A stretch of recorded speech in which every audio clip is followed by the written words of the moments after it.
Gini ya, aku tuh sama kayak kalian. Suka banget sama era Triple H. Storytelling jangka panjangnya biasanya keren banget, tapi belakangan ini rasanya kok kayak jalan di tempat ya. Kita disuguhin rivalitas yang itu-itu aja terus. Padahal ruang ganti itu isinya talenta kelas dunia semua yang akhirnya cuma bengong di catering. Padahal total durasi acara TV kita itu ada 5,5 jam tiap minggu. Kok bisa sih pegulat-pegulat terbaik di planet ini malah nggak pernah pakai sepatu gulat mereka di TV selama berbulan-bulan. Hari ini kita bakal bahas The Forgotten Five, superstar yang terlalu jago buat gak kelihatan kayak gini. Kita bakal ngomongin legenda NXT, ikon dunia independen, sampai tag team yang harusnya nenteng divisi ini. Yuk kita bedah 5 pegulat WWE dan tim yang bener-bener lagi disia-siain di main roster sekarang. Yang pertama, The Street Profits. Dari main eventer jadi tim yang hilang. Kita mulai dari duo yang jujur bikin aku sedih banget. Kalau 5 tahun yang lalu aku bilang ke kalian kalau Street Profits bakal jadi tim yang paling gak kepakai di perusahaan ini, kalian pasti bakal ngatain aku gila. Dulu Montez Ford sama Angelo Dawkins itu tim yang paling it banget. Mereka punya karisma, atletisme, dan penonton tuh bener-bener ada di genggaman mereka. Terus lihat sekarang di tahun 2026. Kalian pernah lihat mereka dari kemarin-kemarin?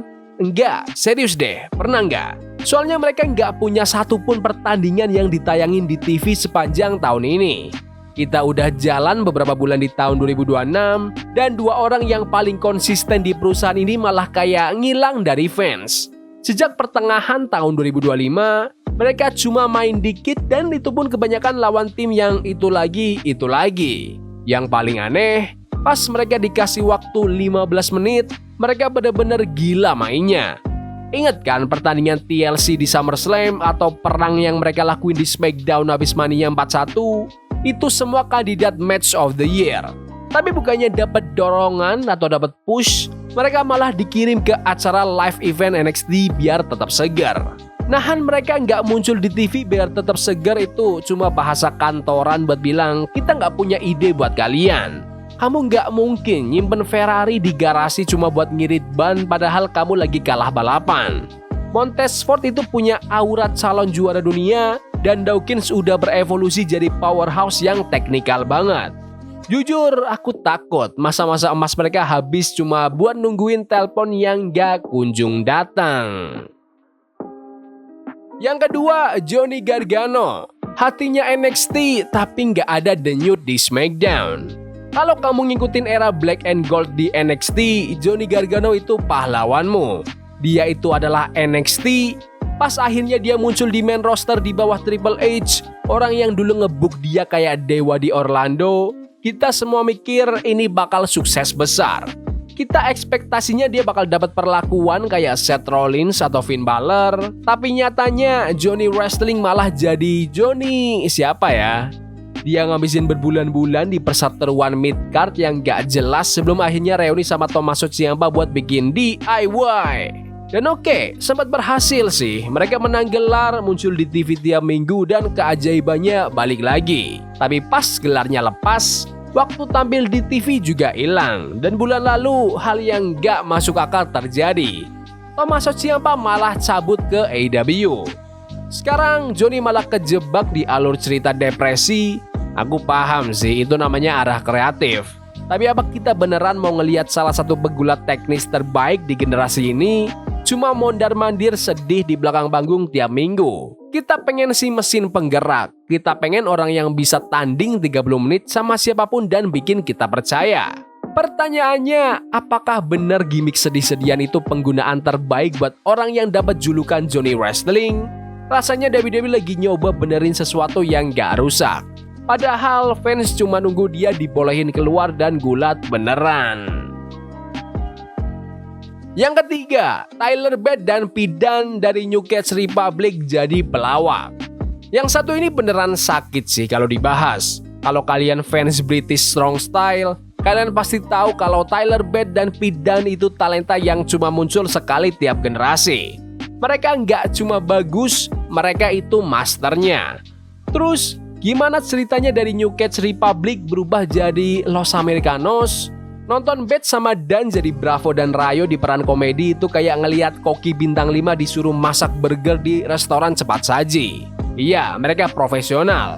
Iya, mereka bisa bikin karakter El Grande Americano itu jalan karena mereka emang jago. Tapi sayang banget, umur mereka baru 28 dan 32 tahun, mereka harusnya jadi fondasi divisi tag team buat 10 tahun ke depan. Tapi kenyataannya, WWE gagal terus buat naikin level mereka.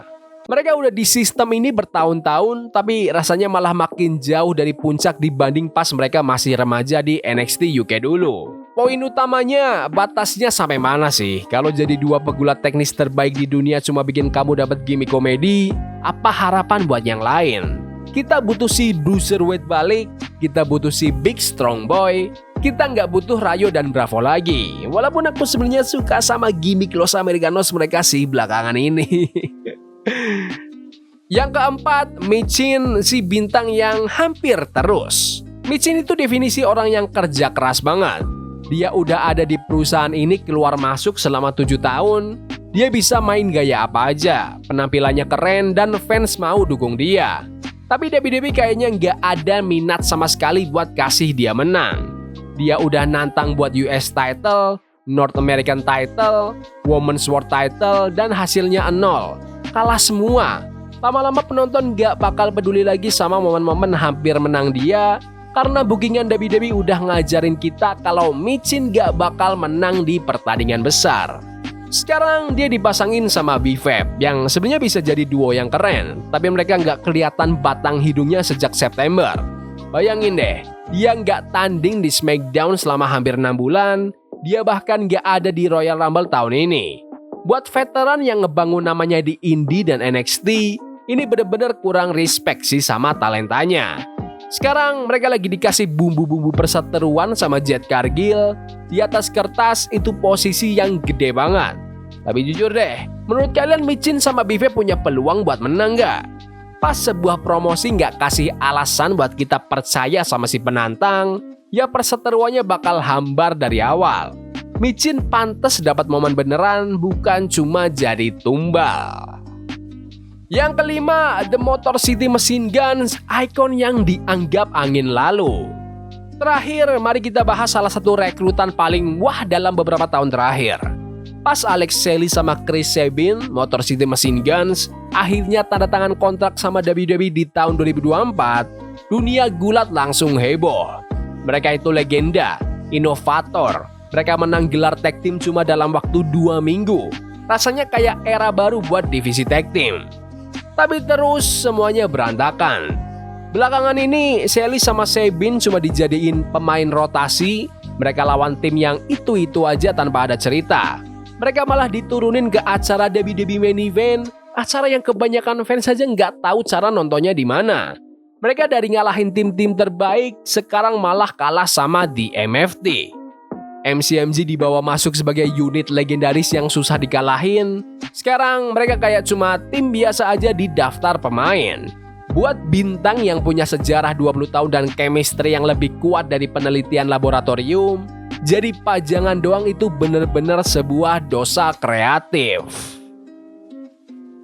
Oke, kesimpulannya apa? Ini bukan soal kurangnya talenta, ini soal kurangnya visi.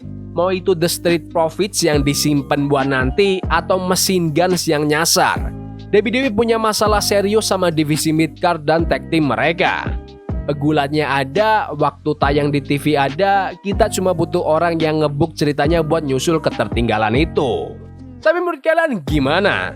Siapa yang paling disia-siain di daftar ini? Atau ada bintang lain yang kelewat? Komen pendapat kalian di kolom komentar.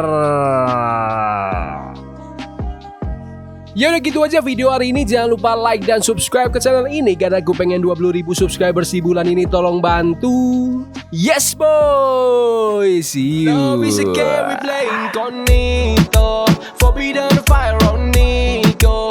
Burning for love we can hold. I wish we were